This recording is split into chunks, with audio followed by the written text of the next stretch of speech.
Oh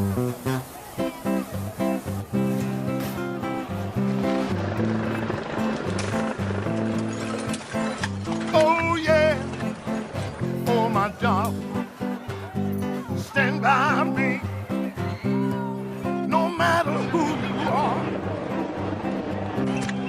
no matter where you go in life, you gon' need somebody to stand by you.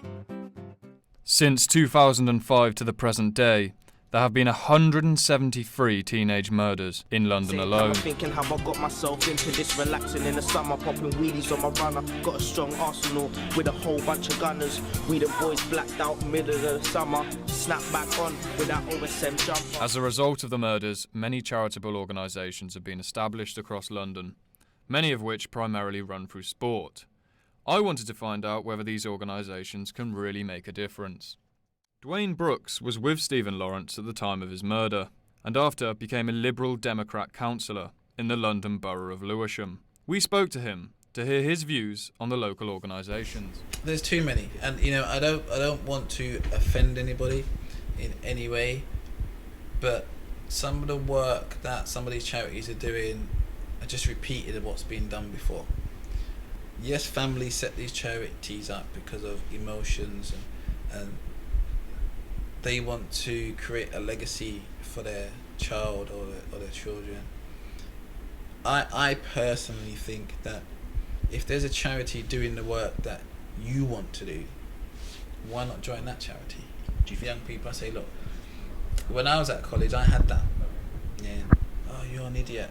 Going to college, work out on road, come and make money with us, wearing expensive trainers, expensive clothes. But I had the choice. It was either I followed them, or I stayed in college and worked hard and learnt a trade. That's what I chose to do. In 2006, Kyan Prince was murdered outside his school in Edgware. Kyan's father, Mark, then became the founding member of the Kyan Prince Foundation. Thank you for all those that made the effort to come out, whether it was to see myself, whether if it was to support the Kyan Prince Foundation, support this boy right here, my son Kyan Prince.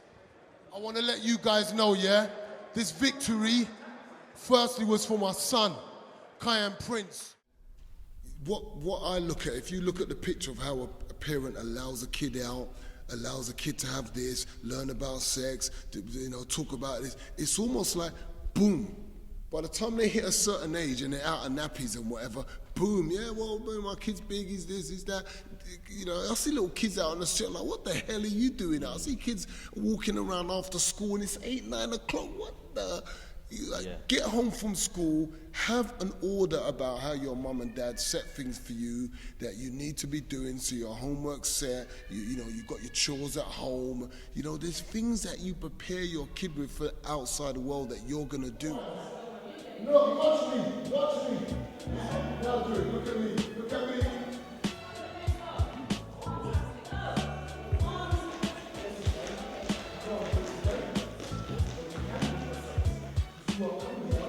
After speaking with Mark, it was clear that he had a goal.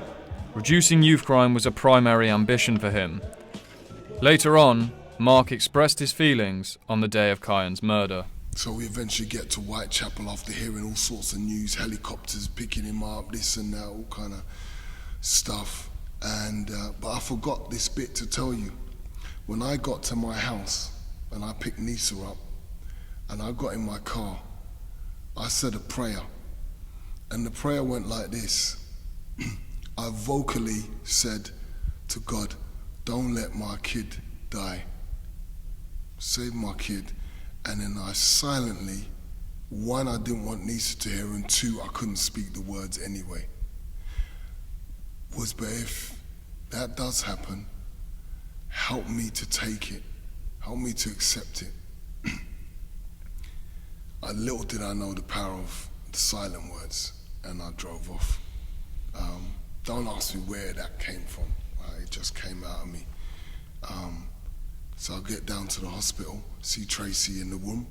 Obviously everyone's distressed. I find out we're just waiting for the doctor. the wait seemed like hours, but it's probably about 5 minutes, 10 minutes. Other family members are there, but I just remember Tracy and I think my sister in the room. Doctor comes out, started shaking his head like this. I still remember the noise from Tracy. I still remember that noise that came out of her. I remember I didn't know what emotions went through me. It was like I went mad for a bit. I think I jumped about that high, just standing up. I started punching walls, like really, not hitting a wall. I need to be careful, like smashing the freak out of the wall. The feds came in trying to hold me. They couldn't hold me.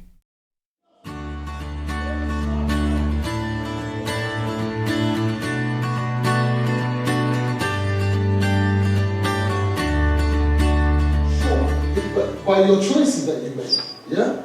Okay, some people, bad things happen to good people. Something bad happened to a good boy. It so happened to be my son. But I learned something at the funeral. Do you know what I learned? Do you know what I learned at the funeral?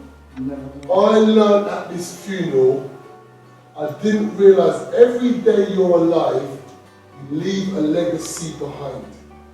You leave a legacy behind about you that people are going to say. And I thought, what do I want people to say about me when I'm gone?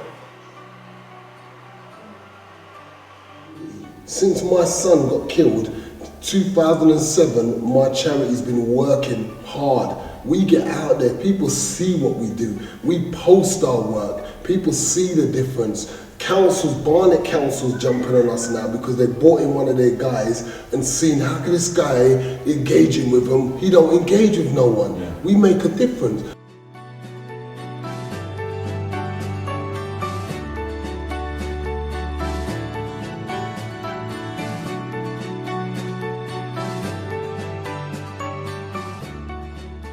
I think from day one anyway, I think young people in general aren't given the opportunities, you know. For example, dejected young people from, you know, socially neglected backgrounds, for instance, they're not given the same opportunities as young kids, you know, from kind of, you know, higher end backgrounds, so to speak. Community centres like this, what we try to do is we try to get them in, and it's almost kind of like giving them like a family kind of feel.